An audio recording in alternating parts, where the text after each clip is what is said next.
வணக்கம். நீங்க கிறிஸ்துமஸ் குடில் காட்சிகள பார்த்திருப்பீங்க. குழந்தை இயேசு, மாட்டுத் தொழுவம், பக்கத்துல மரியாள், யோசேப்பு, மேய்ப்பர்கள். ம். கூடவே அந்த ஒட்டகங்களோட வர்ற 3 ராஜாக்களும் இருப்பாங்க. ஆமா, அந்த அமைதியான, அழகான காட்சி. ஆனா, நாம பார்க்குற அந்த காட்சிக்கும், பைபிளில் சொல்லப்பட்டதற்கும் எவ்ளோ வித்தியாசம் இருக்குன்னு எப்போதாவது யோசிச்சிருக்கீங்களா? இதுதான் ரொம்ப சுவாரஸ்யமான கேள்வி. இன்னைக்கு நாம அதத்தான் அலசப் போறோம். நம்ம கிட்ட நீங்க அனுப்பி வச்ச சில சமூக ஊடக வீடியோ ஸ்கிரிப்டுகள் இருக்கு. ஞானிகள் இயேசுவை காண வந்தப்போ, அவர் ஒரு பச்சிளம் குழந்தையா மாட்டுத் தொழுவத்துல இல்லைங்கிறதுக்கு பல ஆதாரங்களை இந்த ஸ்கிரிப்டுகள் வரிசைப்படுத்துது. நிச்சயமா. எல்லோருக்கும் தெரிஞ்ச ஒரு கதையில நாம கவனிக்க தவறுன சின்ன சின்ன விவரங்களுக்கு பின்னாடி ஒரு பெரிய சித்திரமே மறைஞ்சிருக்கும். ஒரு துப்பறியும் கதை மாதிரி இந்த ஆதாரங்களை ஒவ்வொன்னா ஆராய்ந்து உண்மையில என்ன நடந்திருக்கும்னு பார்க்கலாமா? பார்க்கலாம். பாரம்பரியமா நாம நம்பிட்டு வர்ற கிறிஸ்மஸ் காட்சிக்கும் மூலக்கதைக்கும் இடையில ஒரு பெரிய இடைவெளி இருக்கிறது தெரிய வரும். அந்த இடைவெளியை நிரப்புறது தான் இன்னைக்கு நம்ம வேலை. அருமை. அப்போ முதல் துப்புல இருந்தே ஆரம்பிக்கலாம். முதல் ஸ்கிரிப்டோட தலைப்பே கிறிஸ்மஸ் காட்சி புராணம். ம். தலைப்பே நல்லா இருக்கு. அது சொல்ற முதல் விஷயமே ஞானிகள் மாட்டுத் தொழுவத்துல இருந்த மாதிரி காட்டுறது பைபிளில் எங்கேயுமே இல்ல என்பதுதான். இதுவே ஒரு பெரிய அதிர்ச்சி தான். ஆமா, அதுதான் இந்த அலசலோட தொடக்க புள்ளி. பல நூற்றாண்டுகளா வரையப்பட்ட ஓவியங்கள், நாடகங்கள், கதைகள் மூலமா இந்த ஒருங்கிணைந்த காட்சி நம்ம கலாச்சாரத்தோட ஒரு பகுதியா மாறிடுச்சு. அதாவது மேய்ப்பர்களும் ஞானிகளும் ஒரே நேரத்துல குழந்தையை சுற்றி நிற்பது ஒரு கற்பனையான இணைப்புன்னு இந்த ஸ்கிரிப்ட் சொல்லுது. கரெக்ட். அது பார்க்க ரொம்ப அழகான காட்சி, சந்தேகமே இல்ல. ஆனா அது வரலாற்று ரீதியா துல்லியமானதான்னு கேட்டா, அங்கதான் நாம மூல நூல்களை திரும்பி பார்க்க வேண்டியிருக்கு. ஓ, அப்போ அவங்க வருகைக்கு நடுவுல ஒரு கால இடைவெளி இருந்திருக்கு. ஆமா. நாம செய்ய வேண்டிய முதல் வேலை அந்த குடியில் இருந்த 2 விதமான பார்வையாளர்களை பிரிக்கணும். ஒரு பக்கம் மேய்ப்பர்கள், இன்னொரு பக்கம் ஞானிகள். சரி, இந்த ரெண்டு குழுவும் ஒரே நேரத்துல ஒரே இடத்துல சந்திக்கவே இல்ல. சந்திக்கவே இல்ல. அப்போ அந்த கால இடைவெளிய உறுதிப்படுத்துற முதல் ஆதாரம் அவங்க சந்தித்த இடம்தான் இல்லையா? அடுத்த ஸ்கிரிப்ட் அத பத்தி தான் பேசுது. ஆமா. இடம் ரொம்ப முக்கியம். மேய்ப்பர்கள் இயேசுவ ஒரு மாட்டுத் தொழுவத்துல பார்த்தாங்க. ஆனா ஞானிகள் அவர ஒரு வீட்ல பார்த்தாங்க. இது ஒரு சின்ன வார்த்தை வித்தியாசம் தானே? இல்ல. இது வெறும் வார்த்தை வித்தியாசம் இல்ல. இந்த ஒரு வார்த்தை தான் முழு காலவரிசையையும் மாற்றி அமைக்குது. லூக்கா நற்செய்தியை படிச்சா கணக்கெடுப்புக்காக பெத்லெயேமுக்கு வந்த யோசேப்புக்கும் மரியாளுக்கும் சத்திரத்துல இடம் கிடைக்கல. அதனால ஒரு தற்காலிக ஏற்பாடா மாட்டுத் தொழுவத்துல தங்குனாங்க. ஆ, அந்த ராத்திரியில தான் இயேசு பிறந்தார். வானதூதர் மூலமா செய்தி கேட்டு வந்த மேய்ப்பர்கள் குழந்தையே அந்த தொழுவத்துல தான் பார்த்தாங்க. சரி, அது தற்காலிகமான ஒரு இடம்.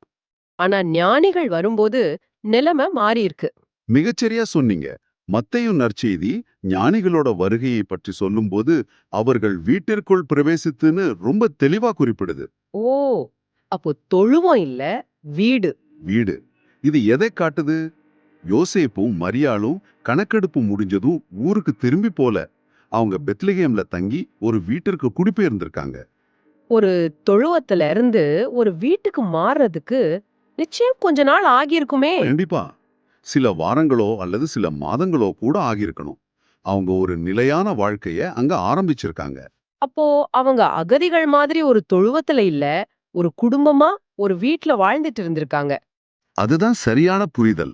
அந்த இடமாற்றம் ஒரு தெளிவான கால இடைவெளிக்கான முதல் வலுவான ஆதாரம். சரி, அப்ப தங்கியிருந்த இடம் மாறி இருக்கிறது ஒரு பெரிய துப்பு. ஆனா அதை விட உறுதியான ஆதாரம் அவங்க பயன்படுத்தின வார்த்தைகள்லயே இருக்குன்னு அடுத்த ஸ்கிரிப்ட் சொல்லுது. ஆமா, இதுதான் ரொம்ப முக்கியமான கட்டம். இது ஒரு மொழியியல் ஆதாரம். மேய்ப்பர்கள் பார்த்த குழந்தையை விவரிக்க ஒரு வார்த்தை, ஞானிகள் பார்த்த குழந்தையை விவரிக்க இன்னொரு வார்த்தை. இதுக்குள்ள ஒரு பெரிய ரகசியம் ஒளிந்திருக்கு இல்லையா? நிச்சயமா. இது வெறும் வார்த்தை விளையாட்டு இல்ல. மூல மொழியான கிரேக்கத்துல இருக்கிற நுணுக்கங்களை புரிஞ்சுக்கிட்டா கதை இன்னும் தெளிவாயிடும். சொல்லுங்க. லூக்கா மேய்ப்பர்கள் மாட்டு தொழுவத்துல பார்த்த குழந்தைய விவரிக்க பிரெஃபோஸ் அப்படிங்கிற கிரேக்க வார்த்தையை பயன்படுத்துறார். பிரெஃபோஸ், அதுக்கு என்ன அர்த்தம்? பிரெஃபோஸ்னா ஒரு பச்சிளம் குழந்தை, அதாவது நியூபார்ன் பேபி அல்லது இன்ஃபன்ட். இது ரொம்ப துல்லியமான சொல். ஓகே, பிறந்த சில நாட்களான குழந்தை. ஆமா. லூக்கா ரொம்ப சரியா அந்த வார்த்தையை பயன்படுத்தி மேய்ப்பர்கள் பார்த்தது ஒரு கைக்குழந்தைங்கிறத உறுதிப்படுத்துறார். சரி, ஆனா மத்தேயு ஞானிகள் பார்த்த குழந்தையை விவரிக்க வேற ஒரு வார்த்தையை பயன்படுத்துறார், பேடியோன். அதுதான் இங்க இருக்கிற முக்கியமான திருப்பம். இந்த ரெண்டு வார்த்தைக்கும் என்ன வித்தியாசம்? பேடியான்கிறது ஒரு பரந்த அர்த்தம் கொண்ட சொல். அது ஒரு இளம் குழந்தை, யங் சைல்டு. அதாவது கைக்குழந்தை பருவத்தை தாண்டி ஒரு குழந்தையா? கரெக்ட். நடக்க பழகும் அல்லது ஓரளவு வளர்ந்த ஒரு குழந்தை. ஒரு டாட்லரை கூட அந்த வார்த்தையில சொல்லலாம். வாவ்! மத்தேயு வேண்டுமென்றே பிரீஃபோஸ் என்ற வார்த்தையை தவிர்த்து பேடியான் என்ற வார்த்தையை தேர்ந்தெடுத்திருப்பது இயேசு அப்போ பச்சிளம் குழந்தை இல்லைங்கிறத மிக தெளிவாக காட்டுது. அப்போ இடமாற்றம், அப்புறம் இந்த வார்த்தை மாற்றம் ரெண்டுமே கால இடைவெளியத்தான் காட்டுது. ஆமா. இப்போ அடுத்த ஆதாரம். இது ஒரு வரலாற்று துப்பு. ஒரு கொடூரமான மன்னனோட அரண்மனைக்கு போறோம். ஏரோது ராஜா. ஆமா. ஏரோதோடு கொடூரமான கட்டளை. பெத்லஹேம்ல 2 வயதுக்குட்பட்ட எல்லா ஆண் குழந்தைகளையும் கொல்லும்படி உத்தரவிட்டதாக ஒரு ஸ்கிரிப்ட் சொல்லுது. நினைச்சு பார்க்கவே பயங்கரமா இருக்கு. இதுல இருந்து நமக்கு என்ன துப்பு கிடைக்குது? உங்க உணர்வு புரியுது. அது ஒரு வரலாற்று பேரிடர். ஆனா ஒரு துப்பறிவாளன் பார்வையில பார்த்தா ஏரோதோட அந்த கட்டளையில தான் மிகப்பெரிய ஆதாரம் இருக்கு. அவன் ஏன் அப்படி ஒரு உத்தரவு போட்டான்? ஏரோது ஒரு தந்திரமான ஆட்சியாளன். யூதர்களின் ராஜா பிறந்திருக்கான்னு ஞானிகள் வந்து கேட்டதும் அவன் தனக்கு ஒரு போட்டி வந்துடுச்சுன்னு பயந்து போறான். அந்த அச்சுறுத்தல முளையிலேயே கிள்ளி எறிய நினைக்கிறான். அதுக்காக ஞானிகள் கிட்ட ரொம்ப கவனமா விசாரிக்கிறான். ஆமா. நட்சத்திரம் எப்ப தோன்றுச்சுன்னு கேக்குறான். அவன் ஏன் அந்த கேள்வியை கேட்கணும்? மிகச்சரியான கேள்வி. அவன் ஏதோ தோராயமா ஒரு உத்தரவை பிறப்பிக்கல. அவன் ஞானிகள் கிட்ட இருந்து நட்சத்திரம் தோன்றிய சரியான காலத்தை தெரிஞ்சுக்கிறான். ஏன்னா அந்த காலத்தை வச்சுதான் குழந்தையின் வயதை கணக்கிட முடியும். எக்ஸாக்ட்லி. அவனோட நோக்கம் அந்த ஒரு குழந்தைய கொல்வதுதான். ஆனா குழந்தை எதுன்னு தெரியாததால ஒரு குறிப்பிட்ட வயதுக்குட்பட்ட எல்லா குழந்தைகளையும் கொல்ல திட்டமிடுறான். அந்த வயது வரம்பு தான் 2. ஏன் 2? ஏன் 6 மாசம் இல்ல? அதுதான் ஏரோதோட தந்திரம். ஞானிகள் சொன்ன தகவல் படி நட்சத்திரம் ஒருவேளை 1.5 வருஷத்துக்கு முன்னாடி தோன்றியிருந்தா குழந்தைக்கும் அதே வயது இருக்கலாம். ஓ, எந்த தவறும் நடந்துடக்கூடாது, அந்த ராஜா தப்பிச்சிடக்கூடாதுன்னு ஒரு பாதுகாப்பான மேல் எல்லைய, ஒரு அப்பர் லிமிட்டை நிர்ணயிக்கிறான். அதுதான் 2 வயது. சரியா சொன்னீங்க. அவன் பச்சிளம் குழந்தைகளை மட்டும் கொல்ல சொல்லியிருந்தா இயேசு தப்பிச்சிருக்கலாம். ஆனா அவன் 2 வயது வரைக்கும் வரம்ப நீட்டிச்சது குழந்தையின் அதிகபட்ச வயது அதுக்குள்ள இருக்கலாம்னு அவன் கணிச்சதாலதான். ஆக நம்மகிட்ட இப்போ 3 வலுவான ஆதாரங்கள் இருக்கு. முதல் ஆதாரம் இடம், ஒரு வீடு, தொழுவம் இல்லை. ம். இரண்டாவது குழந்தையை குறிக்க பயன்படுத்தப்பட்ட கிரேக்க வார்த்தை பைடியான். ஆமா. இளம் குழந்தை. மூன்றாவது ஏரோதோட கொலைவெறி கட்டளை 2 வயதுக்குட்பட்ட குழந்தைகளை குறிவைத்தது. இந்த எல்லா துப்புகளையும் ஒன்னா சேர்த்து பார்த்தா ஒரு தெளிவான சித்திரம் கிடைக்குது. இயேசுவின் வயது 6 மாதங்களுக்கும் 2 ஆண்டுகளுக்கும் இடையில இருந்திருக்கலாம். பெரும்பாலும் ஓராண்டு அல்லது 1.5 ஆண்டு இருக்கலாம்னு ஒரு ஸ்கிரிப்ட் சொல்லுது. இந்த வயது வரம்பு உங்களுக்கு பொருத்தமானதா தெரியுதா? ஆமா. இந்த எல்லா தடயங்களையும் ஒன்னா இணைச்சு பார்த்தா இந்த வயது வரம்பு தான் ரொம்ப தர்க்கரீதியா இருக்கு. குருண்டம் உன் வீட்டுக்கு குடிபெயர நேரம் எடுத்திருக்கோம். ஆமா. பைடியான்ங்கிற வார்த்தை, அதாவது நடக்க பழகும் ஒரு குழந்தைங்கிற அர்த்தம். இந்த வயதுக்கு கச்சிதமா பொருந்தது. கடைசியா ஏரோதோட 2 வயது வரம்பு ஒரு பாதுகாப்பான மேல் எல்லைய நமக்கு கொடுக்குது. அப்போ நாம மனசுல வச்சிருக்கிற இந்த கிறிஸ்மஸ் குடில் காட்சி உண்மையில 1 வருஷத்துக்கும் மேல நடந்த 2 வெவ்வேறு நிகழ்வுகளை ஒன்னா காட்டுது. ஆமா. அது ஒரு கலைப்படைப்பு, வரலாற்று ஆவணம் இல்ல. இதுவே ஒரு பெரிய தெளிவு கொடுக்குது. இந்த ஆதாரங்கள் இன்னொரு பொதுவான நம்பிக்கையையும் கேள்விக்குள்ளாக்குது. ஞானிகளோட எண்ணிக்கை. ஆமா, 3 ராஜாக்கள். நாம எப்போதுமே அப்படிதான் சொல்றோம். ஆனா பைபிள்ல 3 ஞானிகள் வந்ததா எங்கேயுமே சொல்லப்படலன்னு ஒரு ஸ்கிரிப்ட் சொல்லுது. கரெக்ட். மத்திய நற்செய்தி அவங்கள கிழக்கிலிருந்து வந்த ஞானிகள்னு பன்மையில மட்டும்தான் சொல்லுது. அவங்க 2 பேரா, 10 பேரா, இல்ல 100 பேரான்னு எந்த எண்ணிக்கையும் கொடுக்கப்படல. அப்போ 3ன்னு எப்படி வந்தது? அவங்க கொண்டு வந்த பொன், தூபவர்க்கம், வெள்ளை போலம்னு 3 பரிசுகள். அதனாலயா? அந்தேதான். இத பாரம்பரியம் எப்படி கதையோட இடைவெளிகளை நிரப்புதுங்கிறதுக்கு ஒரு மிகச்சிறந்த உதாரணம்.